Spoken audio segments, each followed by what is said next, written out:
others need to hear this. Amen. But I just heard the Lord say to me, you need to lay down what I've shared with you tonight about purging. He says, because this is the season that I am purging them to bring forth more fruit. Whenever God starts purging you, it looks like he's cutting you back. It looks like you're getting smaller, but you're really not. You're not really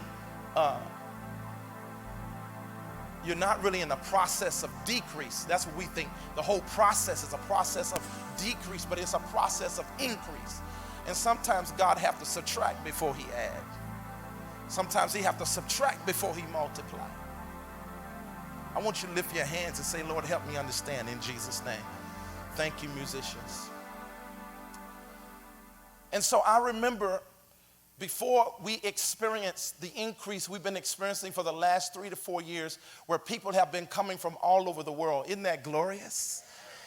I remember a time when we would pray up here at this altar and God would show us dreams after we would pray at 3 a.m. in the morning. How many remember those?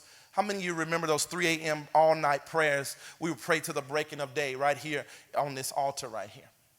And I remember when God would give dreams that this place would be full of people from everywhere. And it was when there was hardly no one coming that wouldn't go past the pole here. But we dreamed about that. It was a season of prayer and seeking God. But I noticed before the increase came, there were a lot of people who were connected that did not have the right spirit. They had a lot of evil ways about them. They were in rebellion against leadership.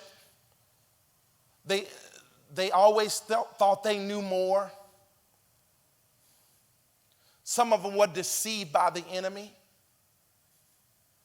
Some of them had deceptive hearts, lying hearts, backbiting hearts, always talking about other people in the movement here. And I noticed that before we increase, God had to start cutting stuff away in the ministry. And I noticed all of those people who didn't have the right heart, they were cut away right before we increased. And I have learned this over the years, and I've seen this over and over. I remember before God increased me to the world, even before this time, when I began to increase internationally and worldwide, he had to get rid of a lot of wrong people. Some of them were right when they first started, but they became wrong. Do you understand that?